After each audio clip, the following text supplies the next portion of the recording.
Welcome to the Handicappers. Dive into the world of fantasy football, year-long and your DFS payouts.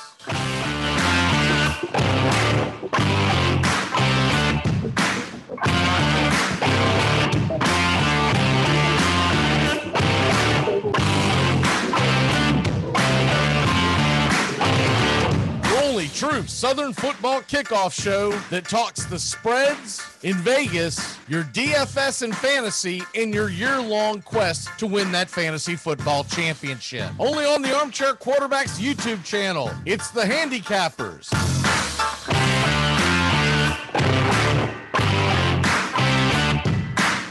Welcome to the Handicappers.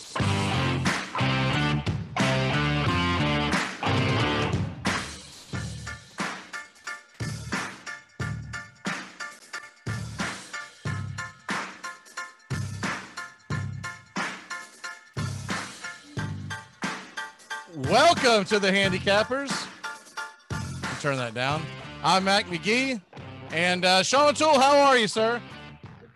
I'm fantastic. Ready to talk some little bit of fantasy baseball, and then see if we can get this mock draft up and running. See if I can get myself another A score. And Steven, how the hell are you? Sorry, I got like 9 keyboards over here, hit the wrong button, so I disappeared. Steven, how are you, sir? Well, I'm doing great. Like Sean said, like I'm ready to get into some football. We got a little baseball talk first, but yeah, football's right around the corner. I'm super excited for it. Well, let's go ahead and dive into the baseball because the football is going to be starting. I'm going to set that up. So y'all go ahead and take the baseball away. All right, no, I'll go first. We just wanted to cover a few waiver wire pickups to kind of help you in that last minute playoff push, or even some players that, may help you in the playoffs if you're there. First person I'm looking at is Abraham Toro. He has been absolutely on fire since coming to Seattle, batting .432. He's got 3 home runs, 6 RBIs, and 37 at bats. Seattle just as a whole has really been a surprise second half of the year, and I love for him to keep that going. Another player I am really looking at, if you are I'm kind of doubling down on some guy. Someone I mentioned last week, Rowdy Tellez. He is still on fire, still hitting home runs. Looks like he has won that first base job in Milwaukee. And this week coming up, they face I think only one left-hander. So he should be in the lineup a lot this week. Another good opportunity for a lot of fantasy production. Still low strikeouts and hitting the ball hard. It's a combo you want to have every day of the week. Did anybody stream Max Fried last night? Fantasy baseball hitter. He split the gap, baby. Double. Yeah, he did. Seitzer loved it. I enjoyed it. Sticking with the Brewers, I'll grab 2 really quick so that we can kind of move on eventually to the mock draft here. He's 73% rostered, which isn't exactly chicken feed, but I can't believe he's even that low. Willy Adames has a 3.1 WAR in baseball in the 64 games since he was acquired by the Milwaukee Brewers. Just to give you an idea of where that sits, that's the same WAR as Shohei Ohtani in the same period. And I don't think those 2 guys are viewed in the same class of players. I don't mean to cut you off, but real quick, I can't see the screen that we're going to be using. So when we get about a minute, or let me put it this way, when they put us into the draft rooms, could someone let me know, and then I'll share the screen, okay? Heard. I don't want to be like fourth round, and everyone's like, why is he change the screen? I can't see anything. All right. We may have to audible on that because there's 6 minutes to go and we're still the only 3 in that room, unless my system's just behind. So it's 3 minutes. You have to refresh it. It's fine. Okay, I gotcha. It's fine. So cool. So Willy Adames, 3.1 WAR in 64 games. He was, not rarely does Tampa trade someone away and they get better. That almost never happens. But he was overly aggressive in Tampa. He was one of the most aggressive hitters in the first 2 pitches of the count. He's shown a lot more patience in Milwaukee. Clearly counts. You know why that was? Because he had Wander Franco over his shoulder, and he's like, "I got exactly. Maybe they're not gonna let me go stay at shortstop if I'm drawing walks." Exactly. But I mean, he's been a 3 to 4 WAR player, so 73% is kind of insane. That's not a position where there's a ton of depth and quality once you get past the top 5 to 7 names. So if he's available in your leagues, especially if he's available in a dynasty league, go grab him right away. The other guy I want to mention really quick, because he's been pitching, I think, really under the radar well lately. His ads are up 20% in the last week, is Logan Webb out in San Francisco. If you haven't watched as many Giants games as me and Mac do, because we tend to catch a lot, he's actually one of these interesting, weird pitchers. He kind of drops down 3/4 a little bit, and kind of deceives you with his delivery. Not Cueto like, a little bit different, but he throws hard. I mean, he's in the zone. He doesn't throw a fastball. He throws a 94-mile-an-hour sinker, a changeup, and a slider. And so he's all actually more stuff that available moves. than you would think because of the injuries at the beginning of the year. So I think he kind of got forgotten about. Yep, he's 46% in Yahoo right now. I mean, he's only allowing a 185 WOBA right now, which is like, people are not hitting off of him at all. 203 BABIP on grounders is unlikely to continue, but I mean, they don't even have Longoria back yet, who's a first-class third baseman. So we'll see how that continues. But if he's available in your leagues, I feel like he's been out for like a year and a half. I mean, as someone who is 44 and once threw his back out brushing his teeth, I can tell you once you cross that Rubicon, it takes a while to come back from anything. So we'll give him a pass on that. But he's someone that you can get pretty quickly. And again, he's throwing that sinker 33.5% of the time, and people are not hitting it, not one iota. So Logan Webb, Willy Adames, grab them immediately if they're available. Yeah, no, I love that. Let's see, McGee, we got 30 seconds till the draft room opens. Well, like in those 30 seconds, I just want to mention one more player. Kind of been the weirdest thing I've seen. Ranger Suarez. He was moved to be the closer in Philly, was absolutely dominating, and they decided to make him a starter. And so far, like, he only had one start, got 3 innings, did pretty well. So like once they get him stretched out, he could be a very useful piece for like a few spot starts if you're deep in the playoffs. Quick before we jump in the room, just one quick baseball question. How do you guys feel about this just insane number of young arms that it's open? Managers just aren't letting go more than 3 or 4 innings. I'm talking about, like, Spencer Howard was a top 5 pitcher in the Phillies organization. He was part of the Cal Gibson trade. The Rangers are only letting him pitch a few innings. Josh Fleming in Tampa Bay. It drives me crazy because there's no, especially if you're in a league where you're unfairly ranked in, say, innings pitched. There just aren't a lot of guys that throw 6-7 innings every 5th day anymore. I mean, I don't think that list is 25 names deep at this point. I think they're just getting a lot of data that a lot of these guys are not good that third time through the orders. They're just trying to minimize that risk. Yeah, I think only your really elite guys are being looked upon. And really, what I think it comes down to is veterans. Like, the veterans know how to adjust. The guy, they may not even have as good as stuff as a younger kid would. And I don't know why his head popped in my head, probably because Steven's on the show. But let's say he's healthy. Sixto Sanchez has much better stuff than Charlie Morton, right? Right. But Charlie Morton's going to get deeper into a ball game because he's been there, done that. He's been through the wars, and we saw how he progressed throughout the year. He started getting all his pitches back, and here we go, right? So I think, and I also think with the younger guys like the Sixtos, and I know it's kind of a bad example because he's injured right now, but we'll just say like maybe not like a Max Fried, but we'll say like an Ian Anderson type when he comes back. They're so worried about Tommy John around the corner that they try to get many starts as they can out of the guys and don't worry about as many innings. Which, by the way, you're kind of seeing the same thing out in Detroit right now with Casey Mize and Scooble. Yep. The other day on the Take Me Out to the Ball Game daily show that we do, that's just like sports in a flash, and always do this day in history. Looking at Cy Young's numbers are just out. It's stupid. He had 7,000 innings. Like, how is that ever going to get touched? There's no way. And I get it. The first 3 or 4 years of his career, they actually threw underhanded in Major League Baseball. It looked more like a really more difficult version of a fast pitch softball than what we see today. But still, after 1893 all the way to to 1912 where he played. It was mandatory that it was overhanded of some sort. So, I mean, I'm like 7,000. This guy was pitching like every other day. It's never going to happen. Yeah. But before he was in the Hall of Fame, I had beaten the drum for a while for Jack Morris. I always thought Jack Morris was a no doubt Hall of Famer just because of the era he played in. You go back and look at like everybody else in his era.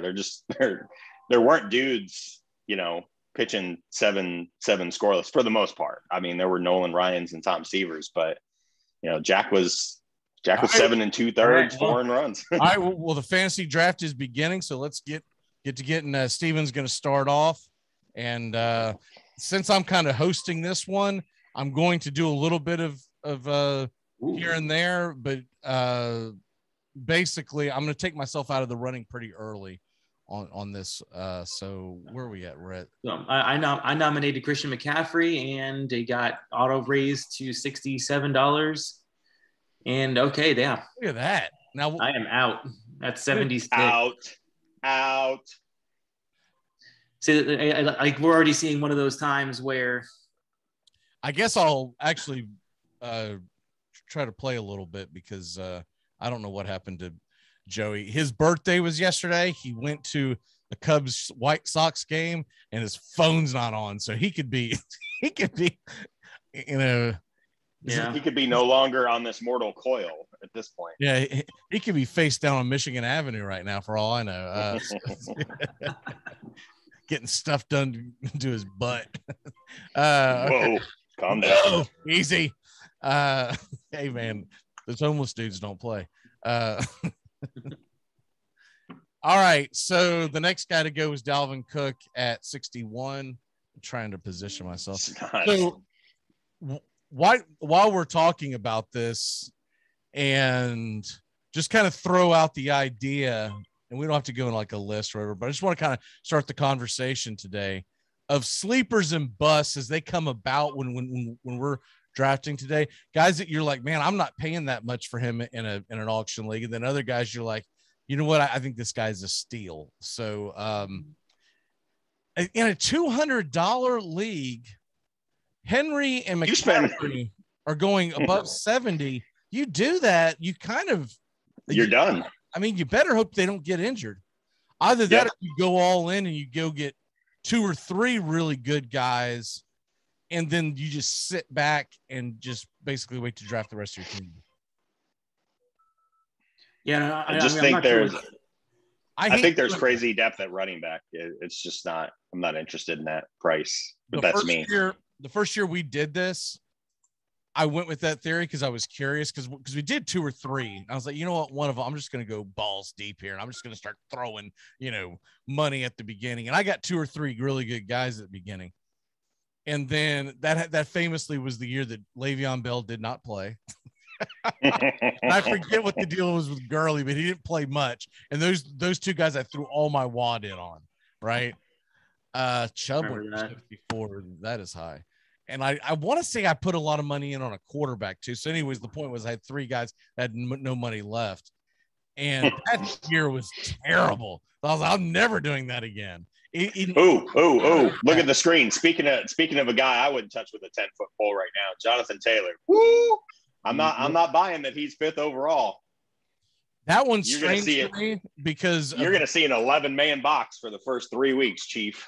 Absolutely. You know what I forgot to do? All right. $57. Stop that.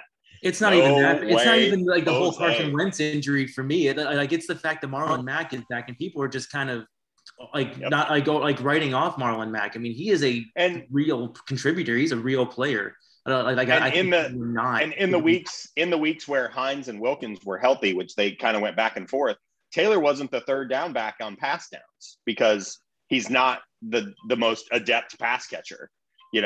So they would put Hines on the field. They've got 4 running backs in Indianapolis. Everybody's just acting like they're penciling this dude in for 1,700 yards and 12 touchdowns. Look, my son loves the Colts. I'm going to watch every Colts game. I ain't buying it. Not one bit.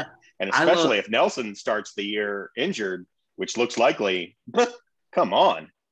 I love the talent there. I don't love the situation. I mean, and again, Frank Reich, he's said it before, and he's proven it multiple times. He loves, like in his offenses, he likes to spread the ball around. He's not going to, like we're not going to see a true bell cow workhorse back. Nope. And I mean, for me, it's just, I'm not spending first round capital on Jonathan Taylor. So I know it's an auto draft, but if this was a real person, Team 7, speaking to Dave's point, has 3 players and now has $22 left. Like if you paid anything for this league, you just flushed it down the toilet because you're done. You got nothing. You got to spill. It's a 15-man roster. You have $22 for 12 players, which means you can't spend even $2 per player. So it's just horrible. And I see live people do this in leagues I've played, where they just spend at the top and then grab a bunch of $1 guys at the end. And I mean, that's the ultimate Russian roulette. It couldn't be me, but I'm trying to. No, one thing I was screen. Y'all, from y'all's view, do you see just what I'm sharing, or do you see the whole screen? I see just what you're sharing. It's just kind of like a cut and paste. Okay. Cuts off of rushing yards for me. Okay. All right. So I'm not too concerned about seeing all the stats because then the screen itself gets way too small on the YouTube feed. But there a second ago, I thought I was doing something good having it zoomed in. And I looked over here at the feed that goes on YouTube, and it was just nothing but a small box with a big black surrounding behind it. I'm like, what the hell is going on? So as I go to mess with these around, I apologize. I'm just trying to get the best look for everybody. So all the big hitters are going. Barkley for 59, Adams for 48, which is relatively inexpensive. I didn't see him go. Elliott 63, Hill 57. And these are going to be a little bit of inflated values just because it's the computer. Like I'm seeing I don't think we're going to see anything this high, but no, it's definitely although I was in one last night and I was surprised how high some of these guys went. I'll share my results here in a second when I can find them, but it was just like, man, the first few rounds, everyone was paying around $10 more than what you're seeing on the average salary, right? And I was like, what the hell is going? And this is a real league. And I was like, what in the hell is going on in this thing? I ended up with a pretty stacked team, but I'll have to figure out which. I'm in so many leagues every year. I have to find out where the hell I was when I drafted that. But okay, so Aaron Jones, $47. His projected salary is 52, averages around 52. Now we're up to 57. Yeah, couldn't be me. I like it was, like in that 46 to 50 range. I was loving the Aaron Jones, but once Dave's going 58. Well, I wanted to see how high the computers would go, but I guess I'm going to get stuck. Okay. But it is what it is. You got him. I got him. He's all mine. Oh man, there's going to be a fight now. I've got to find this league because I think y'all can be what? $42. Antonio Gibson just got raised. I think he will go higher than his project. Well, he's got 46 projected. I think a lot of people are going to take more of a chance on him than they will go. What did Taylor go for in this draft? Something ridiculous. 57.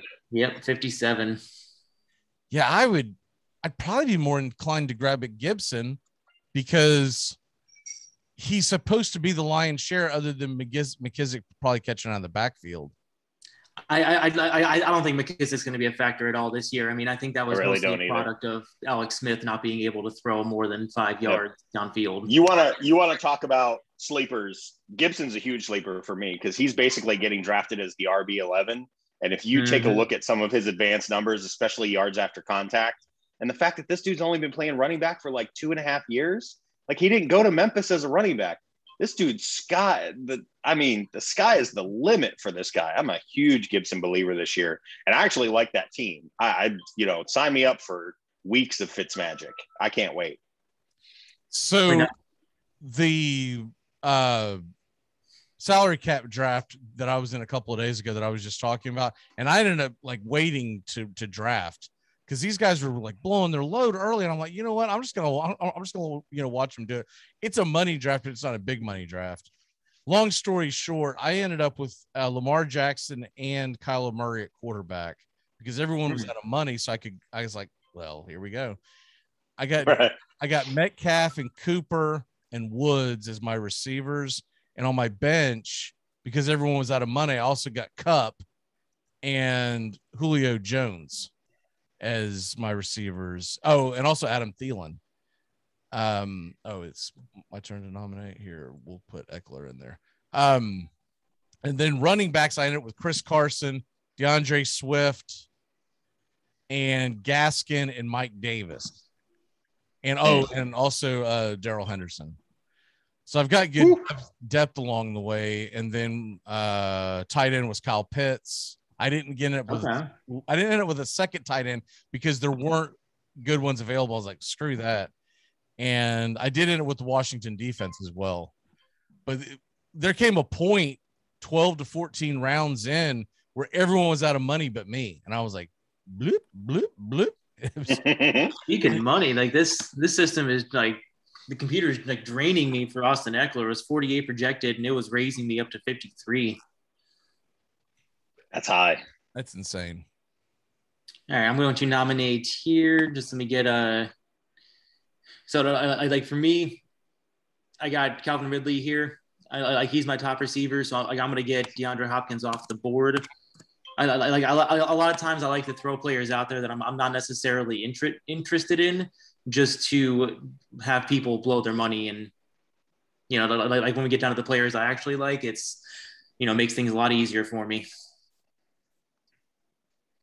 But yeah, system here going 49 for DeAndre Hopkins at 40 with 46 projected. What is really high right now? It's just really high. Doesn't even do it for me. I mean, I listened to a deep dive on the Cardinals last week, and I didn't realize how mediocre they were offensively. Like their expected points averaged and like all of the advanced Kyler numbers as a throwing quarterback from the pocket.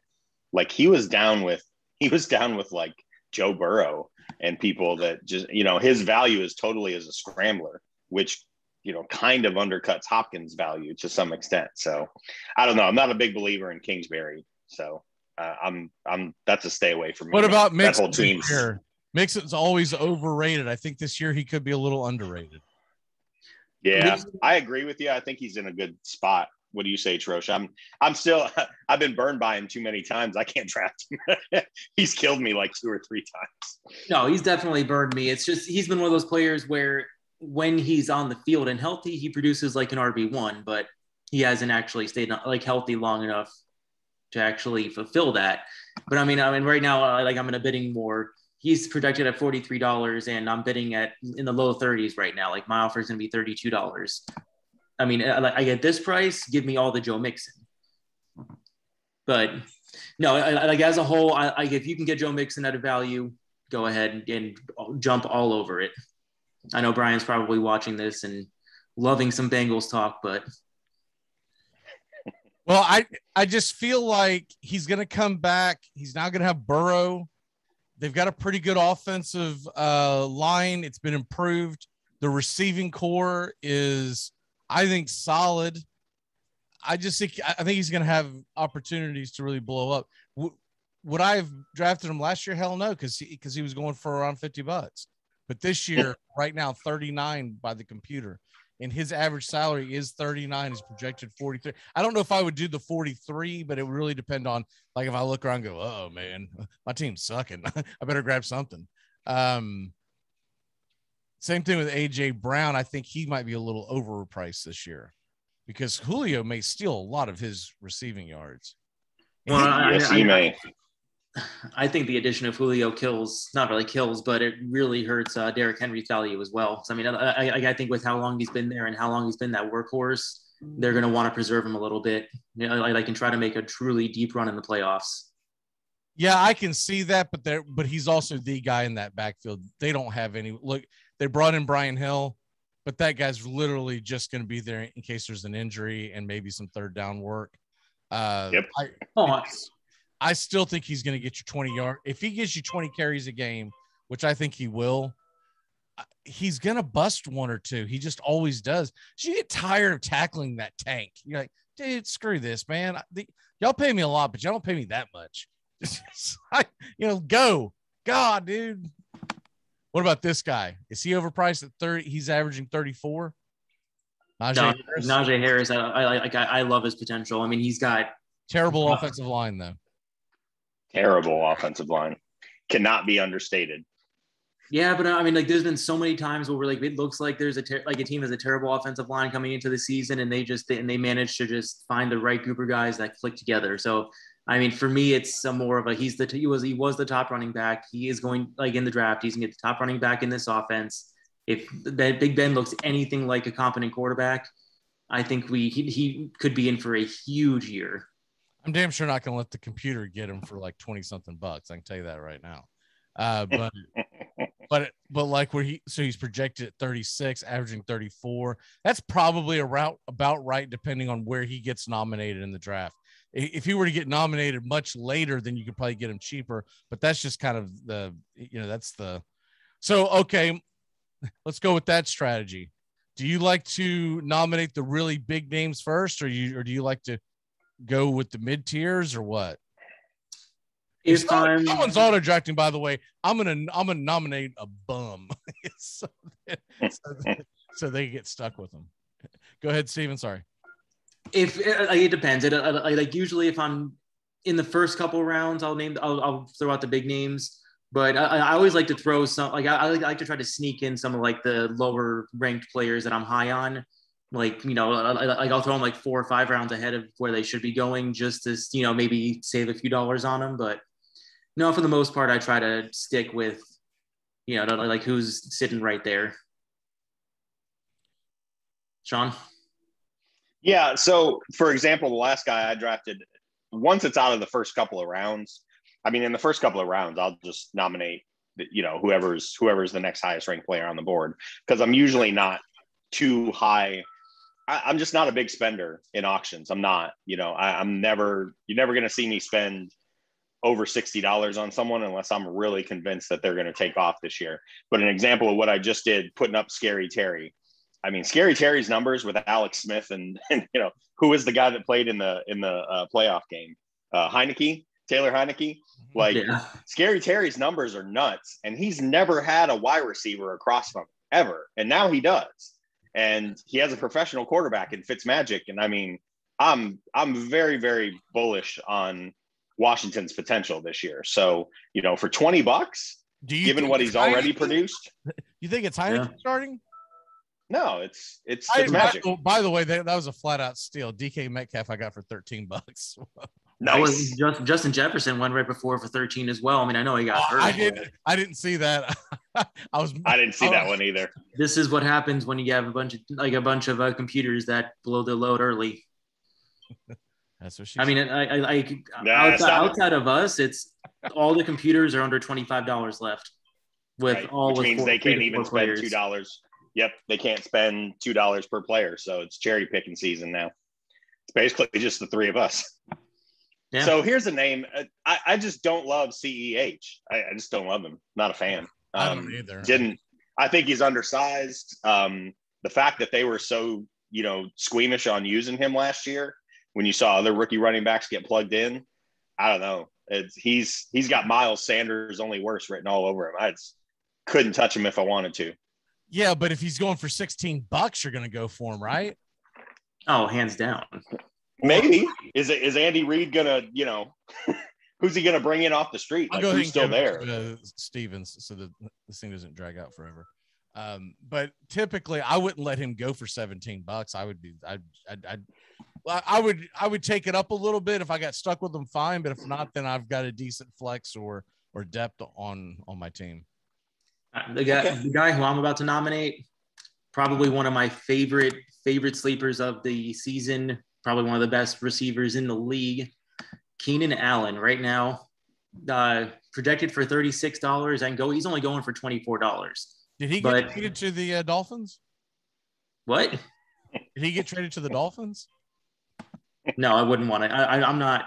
That's a whole separate conversation. By the way, the Dolphins wide receiving core, which is really good, is like, I don't want to touch it because I don't know what the hell to do with all that. There's so much talent that's going to be in that receiving core, but then you got Tua throwing the ball. I don't want to touch it because even down to the rookie from Alabama that they got, was it Waddle?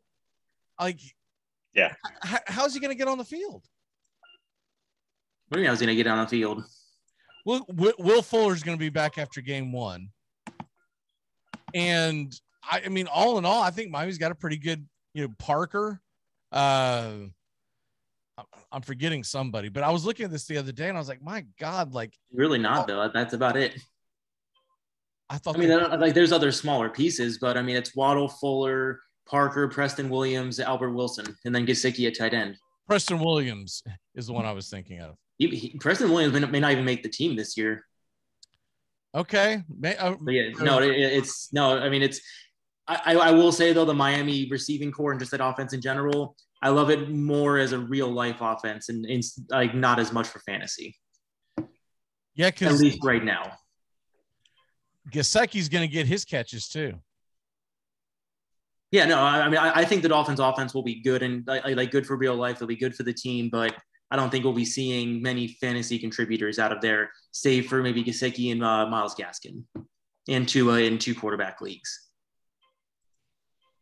All right, well, I would be gun shy to draft any receivers from Miami because I think they've got a lot of talent, and that doesn't necessarily mean that that's a good thing because you want a team, you want Allen Robinson, for instance, because everyone else on his receiving core sucks. And you hope Justin Fields ends up, becoming, great partners with them. That was actually kind of my point with Keenan Allen. I mean, he is the only, I mean, like, there's Mike Williams out there, but they got rid of Hunter Henry. There's really not much depth behind him. And Justin Herbert's going to be throwing the ball 40, 45 times a game. Yeah, I want all of the Keenan Allen, the number one receiver, one of the best route runners in the league. If he stays healthy, he has top 5 receiver written all over him. I mean, I have no idea why he's going so low. Like he is, I'll be surprised if I have a team that doesn't have Keenan Allen on it this year. Well, I think a lot of people are gun shy because he's battled injuries, but I'm with you. He is basically the Los Angeles version of Allen Robinson. He's he's pretty much all they got. I mean, I get they got Eckler, but as far as the actual, they don't have Hunter Henry anymore. So, instantly your quarterback's gonna chuck it to who he's familiar with. And how many times are we gonna be sold this bill of goods about Mike Williams? It is a bill of goods at this point because I don't know how many more years I can hear it. That was okay. And just I know you say people are gun shy, but in the last 4 years, Keenan Allen has missed 5 games. He has been on the field. He's been healthy. I don't know what the hang up is for like the last 3 out of 4 years, 102 catches, 97, 104, 100 catches, 1,000 yards in all of last year, which we had 992. The only Trosh, as a guy who has owned him for multiple seasons, it's not about the games he plays in. It's about the games where he leaves in the second quarter with a hamstring injury. Because I'll bet if you go look up that number, it's 3 times what you just said. I'm just saying it. All right. That's fair. But I'm with you. He did have 100 receptions. He's productive. He's insanely productive. You have to live with some of the down weeks. He's going to have them, especially with a second-year quarterback who might go through, the sophomore blues. I'll tell you what he's done for me as a fantasy owner. Because as Sean says, I've had some cups of coffee with him. He has performed until you get to the end of the season, and then he has fallen off the map. And when that happens, you get really pissed and you hold a grudge. No, that is definitely fair. But I mean, like my only point with it is, I mean, I just got him for $12. He's going on average for $24. He's not going to be your number one receiver. I mean, if he's your number one receiver in an auction league, if you can get him for $12, forget about it. I do that every single day. And even for $25, I do that every single day of the week. Right. Sean and I just had a bidding war over Kyle Pitts, a rookie tight end. When's the last time that ever happened? Is anyone touching what I say is just basically a nuclear situation between Hunter Henry and Jonnu Smith in New England, as long as Cam Newton's the quarterback? Nope. Yeah, I mean, I'll take flyers on Jonnu. I mean, like I've seen some videos out of training camp where they've been using him more as an H-back instead of a tight end, actually giving him some carries. So yeah, I mean, I could definitely get behind some Jonnu, because I mean, they're both of their prices are not going to be super high. So yeah, $12 for CeeDee Lamb is a steal, especially in that offense. I mean, once if Dak's shoulder is fine, and honestly, even if it's not, I think he's basically the number one in that offense. Cooper's been depending on the leagues, their ADP has been pretty even, but I mean, I think CeeDee's the clear number one on that team. That's a hose in there. Yeah, I mean, I was just about to ask your opinion on that, on them, because I love CeeDee Lamb as well. I mean, honestly, it all depends on the health of Dak Prescott. But I mean, if he is healthy, I will take any of those receivers at their ADP. Remind me, who's the backup? Because the Red Rifle went to Chicago. Who's backing him up? Do we know? Oh yeah, shoot! I was watching it the other day. It's crap. It's on the damn tip of my tongue. Give me 1 second. Speaking of people that I've burned and hate, this dude right here, Mr. Lockett, Gilbert. Woo, he is. Yeah, Gilbert. I was like, Gilbert. Oh, Gary Gilbert. Yeah. That's still around. Look out. But here's the thing. They've got talent on offense, so I almost think it doesn't matter who's under center as long as he can throw the ball in a straight line. People are going to catch it. And their defense is still awful. I mean, they're going to be in 42-35 games all year. No, man. There's a big difference between Gilbert and Dak Prescott. I didn't say there wasn't a difference between them. I just think from a fantasy standpoint, you're talking about, CD would be at a B+ level. With Dak, he's at an A+ level. I think he'd be B+. We saw him with technically on the depth chart, it's Cooper Rush. So, oh my Lord, there's that. And Ben DiNucci is 4th string. I think it's a very big Dak Prescott. DiNucci. I'm surprised they did not go out and get some kind of a security blanket. Somebody. Because last year showed that you needed a quarterback. So it appears as though we all like J.K. Dobbins. Here we go. I wouldn't say it's just more of a I didn't Ingram's finally out of there. You know what I mean? Right. Ingram's gone. I didn't realize David Montgomery went, so I need a running back. I only have CEH. Man. Yeah, I mean, this is one of Dave ended up with J.K. Dobbins. I don't think I'll ever see that. And this is, I can almost guarantee you, if Dave is drafting J.K. Dobbins, he's going to pay $10 for Gus Edwards and 5 picks. 30. Oh, Miles Sanders. Gross. Nope. Sorry. Not touching you. Yeah, I'm just, especially with all the Deshaun Watson rumors now. Go ahead and double down, Steven. Get CEH and Miles Sanders in the same backfield. Wait a minute. What Deshaun Watson rumors? Are there rumors he's going to Philly? Oh, my God. Yeah, please let that trade rumors. Yep. But oh, my God. But last night, the rumors got squashed. But I think where there's smoke, there's fire. It makes a lot of sense, because you would get a quarterback that you could mold for Houston in Jalen Hurts, and then they would obviously have to give a draft pick. The problem is, if you draft or if you make that trade today and you're Philly, whatever draft pick you give them, dude, I'm not giving them a number 1 pick, because we're probably going to suck. Mm-hmm. Because he's probably going to get suspended for 8 to 10 games. Next thing you know, I'm picking up DiNucci on the waiver wire. Okay, so here's my actual favorite rookie running back this year. See how you guys feel about this one. Trey Sermon. Pains me to say it because of where he went to college, but man, is he good. Yeah, no, I mean, you can never talk me out of a running back inside of a Kyle Shanahan system. I will say that. I was actually just looking at Raheem Mostert, because he was sitting there so low. He's averaging only $3 now. It's like I've always been so far against Raheem Mostert, but now with Trey Sermon here and him almost overtaking him ADP wise, sign me up for Mostert. I mean, he's coming off double knee operations, right? That he struggled with all of last year, and Mostert's been around the league for a minute. I mean, we all had him at some point in any of his previous stops.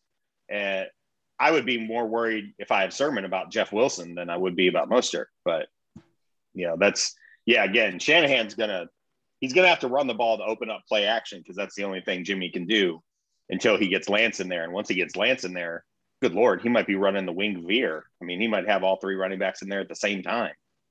Yeah. Deebo Samuel in the backfield. Exactly.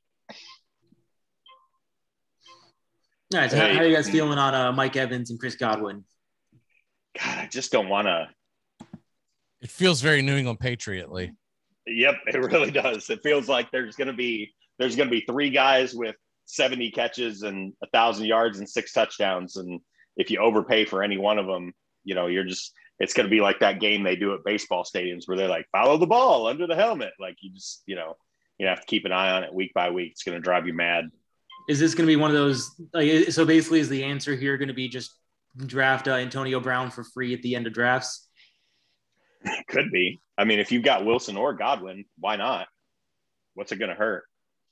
Yeah. Oh, here we go. I feel Lions questions coming my way. How do I feel about this guy?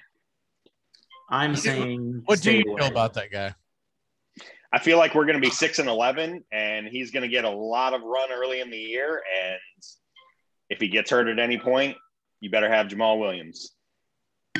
Well, that's exactly how I feel about it. He's super talented, though. I mean, I love him. Wish that this was a real league, because he's my 4th running back now. I've got real quick. Let's look at our team. So, after Steven nominates and we get through that, we'll take a look at I'm basically going to get Chris Carson for free. So, yeah. I mean, I think it's a good get. If I didn't already have what I have, I would. All right. So here's Steven's team. He's got Ridley, Lamb, CEH, Carson's as his number 2, Evans as his flex, and then Waller. Sean, where's Sean's? Oh, here we go. McLaurin, Robinson, Gibson and Montgomery in the backfield, and Sermon as his flex. I love that. And then I got Kittle for like $5. Yeah, I know. I saw it. I was like, wait a minute. I was like, screw it. It was you look up, there's 1 second left. There's just no way you're going to click it in time. Well, you and I went in a bidding war for Pitts, which I'm on the record for my my fascination and admiration. Yeah, but for if I think Pitts is going to do, there's no way in hell I would give you Kittle for $5 because I would throw him in on the flex if nothing else. That's fair. Because and not to mention, we don't really know what's going to happen with Pitts, right? He might get the NFL. You're like, dude, that guy can't get off the line. What the hell's wrong? Or be a problem. Or God forbid. Here's a tasty one. Here's a pork chop. Just about to say. No, like Robert Woods, Cooper Kupp, especially with Cam Akers gone now, sign me the F up. Give me all of this year. Matt Stafford, I think, he has the potential to truly blossom into the number 1 pick that he was, or truly blossom into the quarterback everyone expected him to be with this offense. I will say he has a propensity for really inflating the fantasy values of his receivers and also his tight ends. So Everett's gone now. Higbee is a real nice sleeper in the tight end class for me. Every year there's one tight end who kind of, busts through and really outperforms his ADP. Everybody knew about Waller coming into last year, but I mean, he far exceeded what anybody paid for him. I don't know that Higbee can be Waller, but he could be 75% of what Waller was last year, in my opinion, as long as he stays healthy. Yeah. I'm not sure about Higbee, man. He kind of makes me nervous. So I got Josh Allen, so I'm pretty set on my team at this point. Well, you guys are gonna love this because I'm really big on this guy. I don't ask me to explain it. I just loved him in college, and I think Urban's a college coach. He's gonna lean on this dude big time. I was gonna go. I love him in best ball. Is what I love him in.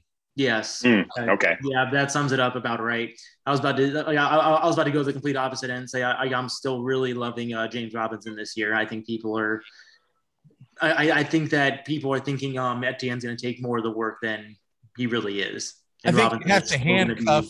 I think if you grab one in a traditional, you better grab the other. You better grab the other one like right afterwards, because once one goes, I think everyone's going to go, especially considering our drafts that are all pretty much everyone in our drafts are familiar with the AFC South. There's no way that they're just going to let, James Robinson go in the 14th round or whatever in like a draft out in Los Angeles or something.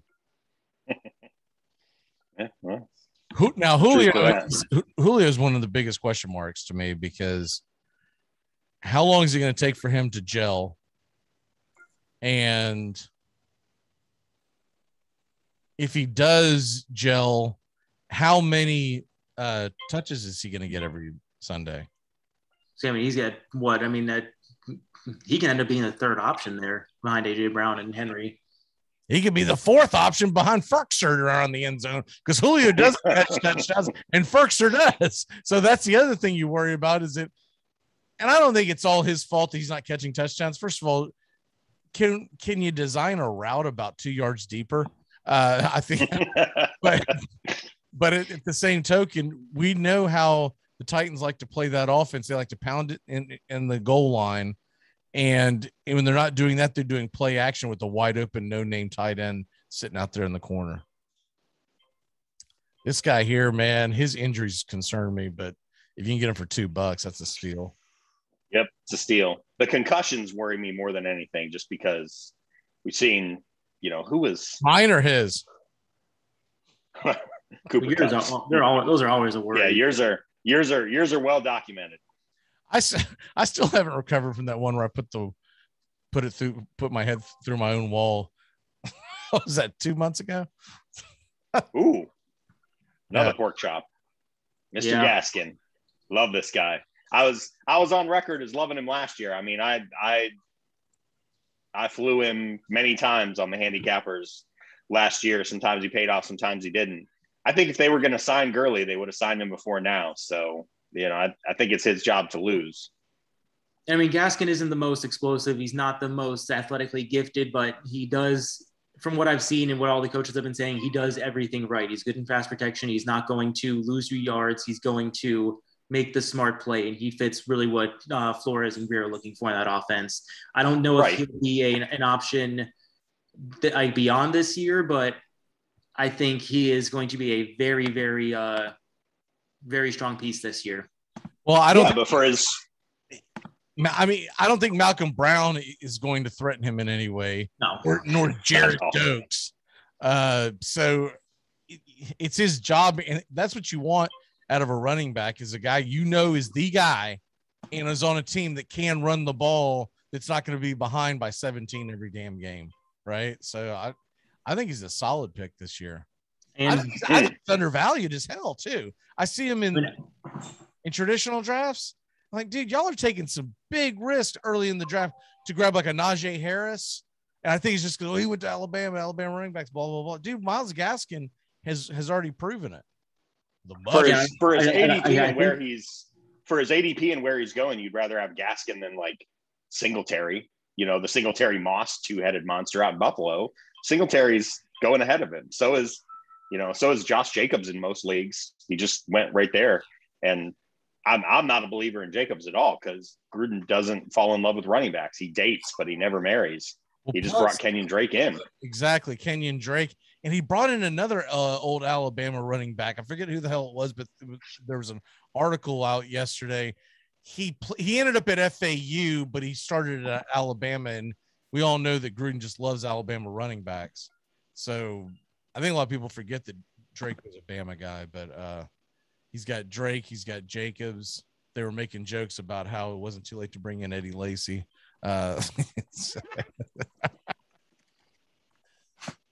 What was the other one? Trent Richardson. God, what a bust he was. Oh God. Let me joke my mouth a little bit. I miss the Cleveland Browns being a daily NFL news story. They're actually competent now. They're not a daily NFL news story anymore and trading for other people's garbage. Dave, the name you were looking for was Bo Scarborough. Oh, Scarborough. Yeah, that was the other one. We had him in Detroit. He was in Detroit. He was a third down back. I think he played a little bit last year, didn't he?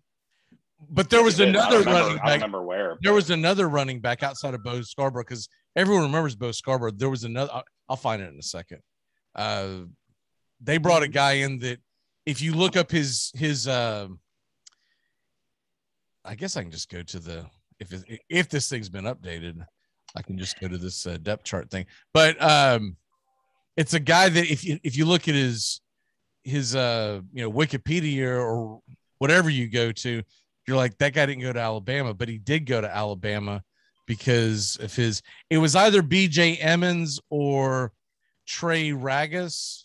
One of those guys, I believe, was the FAU guy. Let me see. Aaron Rodgers for $1, who, by the way, I understand all the, stuff, but he's being drafted as the QB8. Did nobody watch football last year? Am I the only one that remembers that he passed for almost 5,000 yards and 40 touchdowns? BJ Emmons, who was a free agent this year, signed from FIU, but he came from Alabama. That's a good one. Well, I mean, yeah, look, just because you can't start at Alabama doesn't mean you can't start in the National Football League. I mean, that's a sad truth. It's a valid point. Brian just chimed in. He goes, I don't get this auction crap. Well, rookie.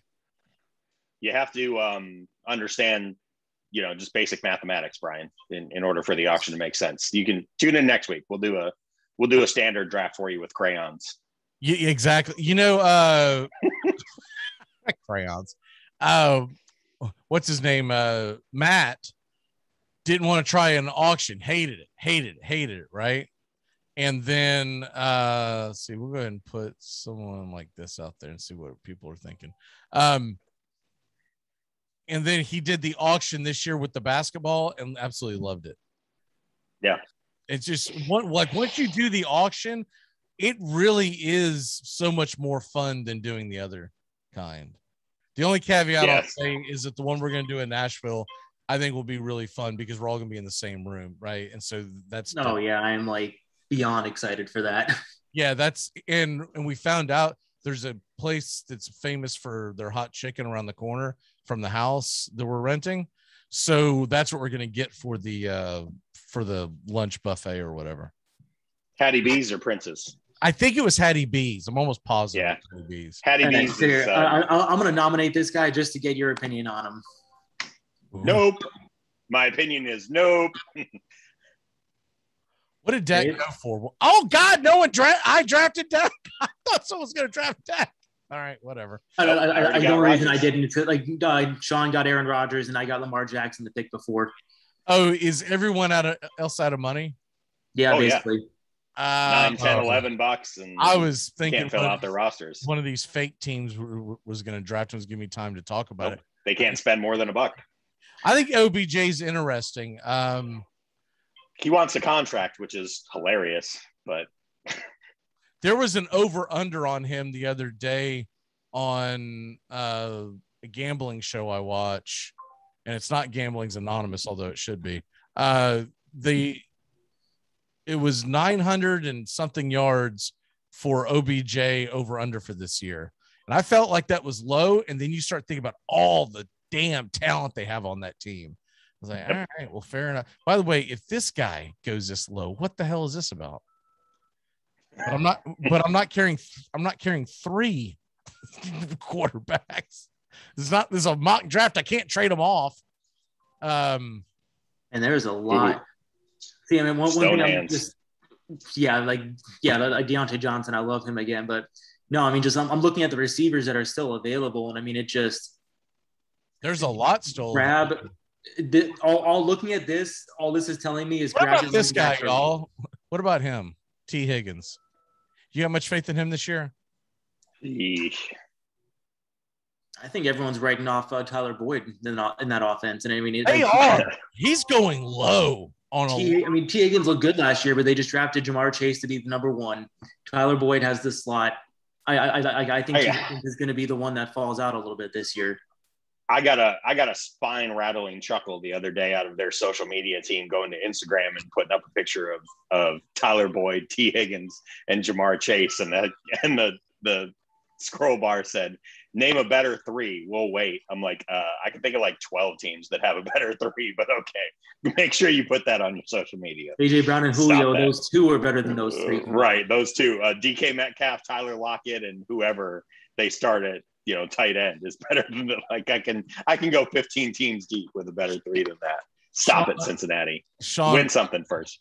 Sean, Brian claims that he can draw in between the lines with his crayons. I'm assuming is what that was about. Okay. That was right before. Good for you, buddy. That was right before he said, "I hate you, Sean." LOL. Oh, Dave, you snaked Funk Davis out from under me. I didn't even see that you bidded it. I thought I was just getting him for a buck. I like Funk Davis. I mean, that team's going to suck, but they're going to be down 21-0 in the first quarter of every game. So somebody's going to get something. It's going to be him and Pitts and Ridley. Yeah. Kareem Hunt, would anyone have any reason to draft him if you don't have Chubb? I mean, he's still if you have Chubb. Yeah, if you have Chubb, but I mean, that's the only reason I'd touch him. He's being projected with 700 yards. Yeah, I mean, it's not if you're in a deeper league, I would look at him as like an RB2, but like in an 18 league, I mean, you shouldn't have much need for him outside of no. We're only doing 8 teams because we didn't want to be here all day, but I'm looking at like a 10 to 12 team league where you might use them as a flex, or even possibly just if you're deep enough, your actual bench guy. All right. So what defenses are out there? Let's debate some of these. I'm going to go ahead and throw Pittsburgh out there because I know that's a popular one. I think they're going to have to lean on that defense quite a bit, and it was pretty good last year. There's a couple more that I think I would have ranked over them, like Tampa Bay and Washington. And now that they might have an offense, Chicago's defense, I think, gets better just because of that. But why the hell is Buffalo's defense ranked so high in fantasy? Who are they playing week 1? Yeah, I mean, that division is improved from the cesspool it was last year. So, and their defense, isn't all that terrible. Either. I don't understand why. Now, maybe some of their defenses have gone, and I haven't been paying attention. But right now, we're looking at projected right now number 1, tied with all these other teams, is Buffalo. Not even at I'm not putting Buffalo on, not even at gunpoint. I'm like, dude, they did add a lot of pieces. I mean, they faced Steelers at home week 1. Let's see. Yeah, I don't know. That's the biggest head scratcher to me. Ooh, here's my boy. Look at that beautiful head of hair. I already have 2 tight ends, or else I'd be looking at him. Yeah, I got Kittle, but I'll definitely double down on Kittle and Higbee. I mean, they're going to play each other twice, and those could be some intriguing games, shall we say? I ended up with Waller. Yeah, I'll get to my number 1 defense in just a minute when it's my turn to nominate, but it's not sold on. I'm not sold on the Steelers just because I'm worried they won't be able to move the ball, or Ben's going to throw some easy picks, or they're just going to – every time I think about Deontay Johnson, I think about the movie Unnecessary Roughness, where the guys at the line of scrimmage going, "The ball is my friend. The ball is my friend." Everybody on the sideline when it's in the air is like, "Don't throw it to Stone Hands." Dude had so many drops last year. I knew it was bad, but then I actually looked up the numbers. He was by far the worst wide receiver in all of football last year that had more than like 50 targets on drops. So, you hope he can work that out, but just go to the Bolitnikoff Memorial in Tallahassee. I mean, there's just bottles of Stickum, laying around. I mean, good Lord, man. All right, so here's my actual top defense. See how you guys feel about this one. Yeah, I just said that they were one of my top defenses. I mean, it just that front seven. They're so good in the front seven. It's insane. Stupid how good they are. Like you're gonna have.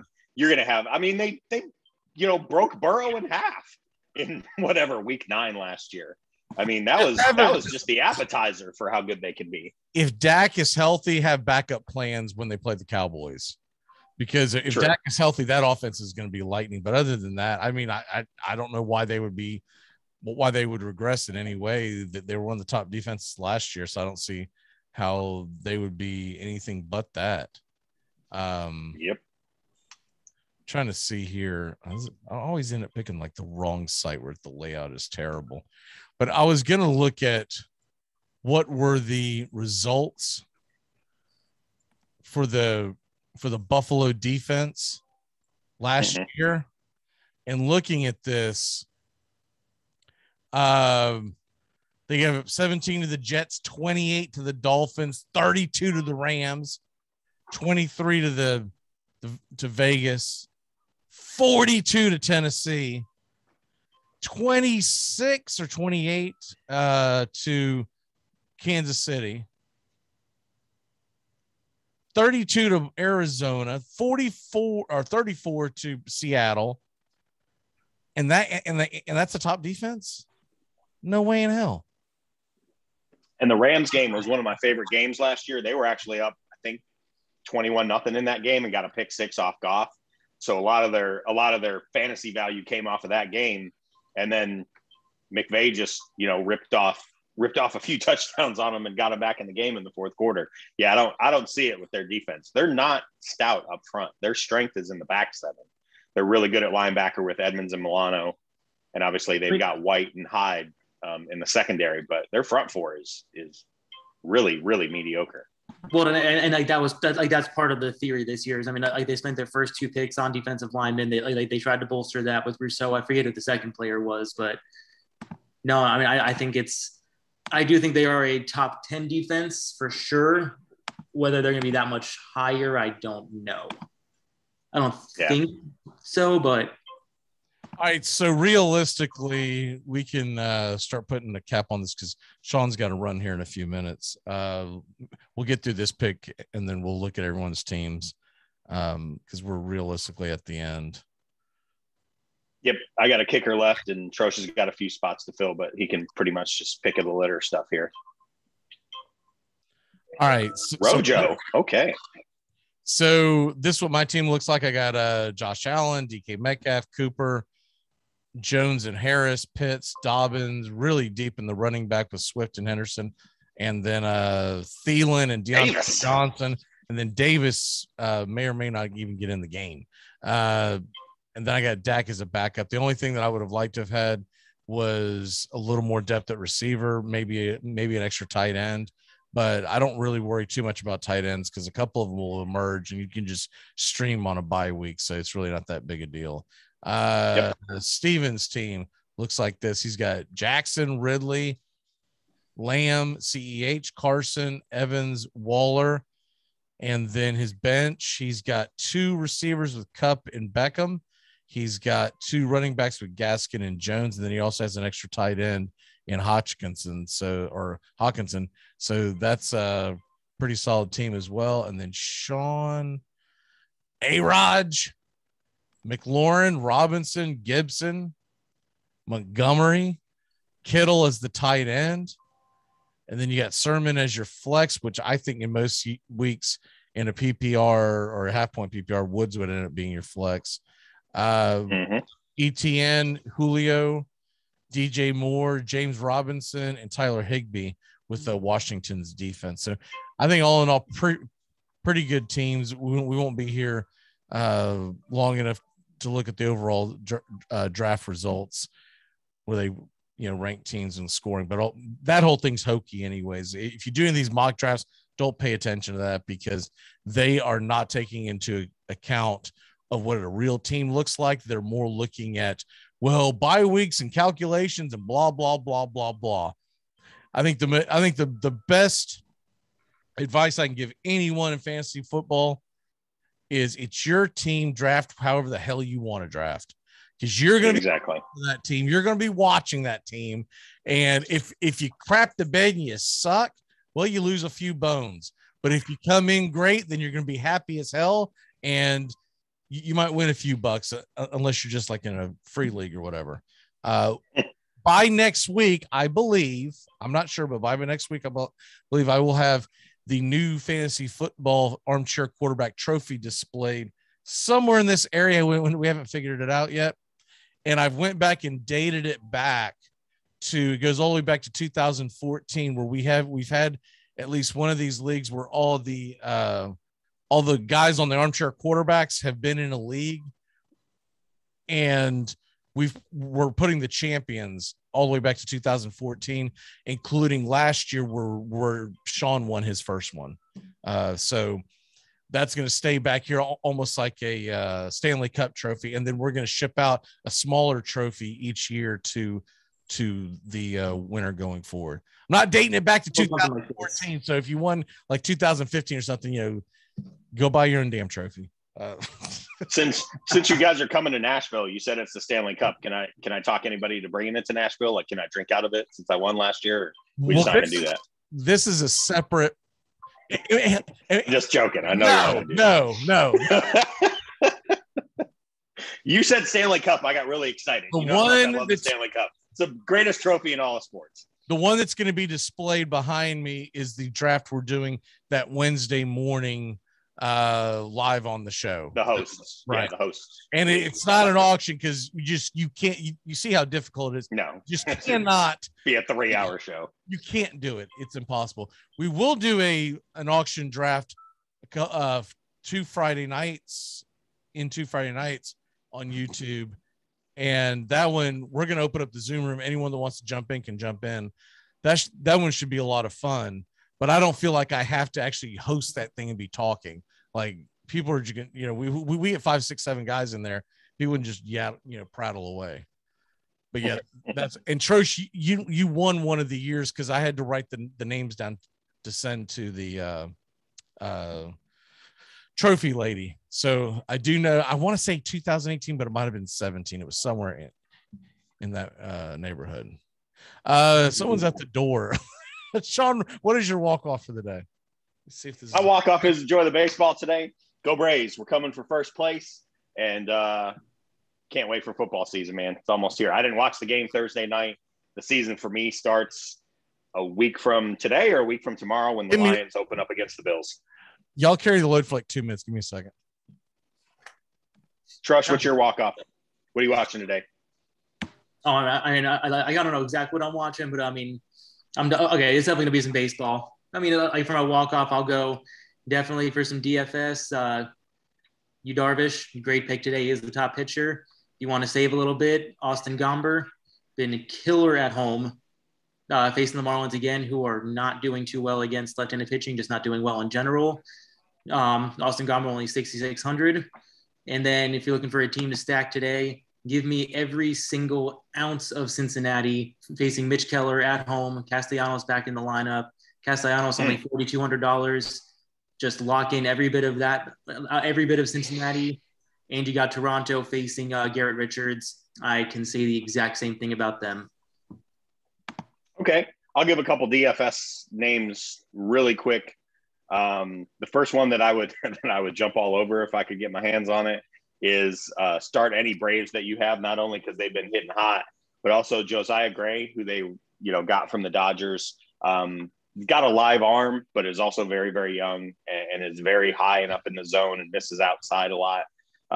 It's not going to be what the Cardinals did the other night, where I feel like they walked 27 batters against the Braves, but he could walk 7 in 5 innings easy. And put himself in some positions where Austin Riley, Freddie Freeman, who, by the way, is going to win back-to-back MVPs if he keeps this up. Those are a couple names to keep an eye on. As far as a pitcher that I really like, he's going to be a little bit more expensive. He's not middle of the road, but Luis Garcia at home against the Twins tonight. I mean, the Twins can't hit, just at all. And Garcia is a very high spin rate, very live fastball guy. I know it's in Minute Maid, but Garcia's actually pitched a lot better in Minute Maid than he's pitched, or if we're still calling it Minute Maid, he's pitched a lot better in Minute Maid than he's pitched outside of it, for whatever reason.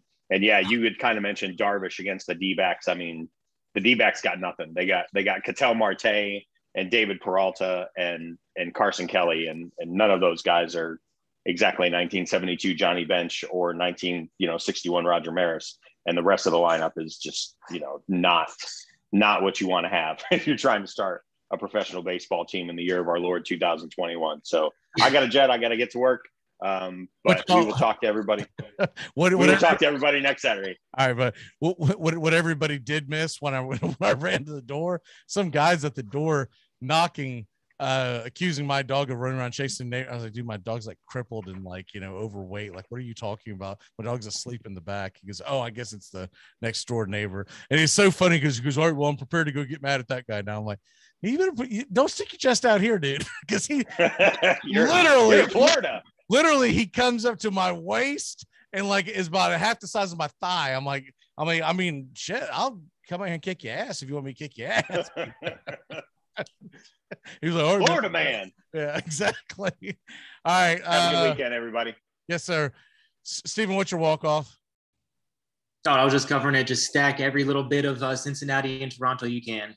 If you want a fun game to watch, go a little off the radar about Baltimore and Tampa Bay. Shane McClanahan been a phenomenal pitcher over the past 5-6 starts, but Baltimore has been the best team against left-handed pitchers in the past 2 weeks, only striking out 15% of the time, walking 8% of the time. It should be a very fun matchup. All right. Well, I apologize to everyone that that I dipped like that, but that guy wasn't going away. I was like, what in the world is he up to? We'll see y'all next Saturday.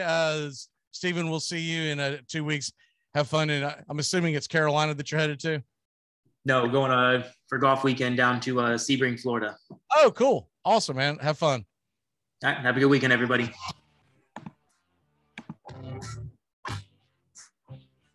Welcome to the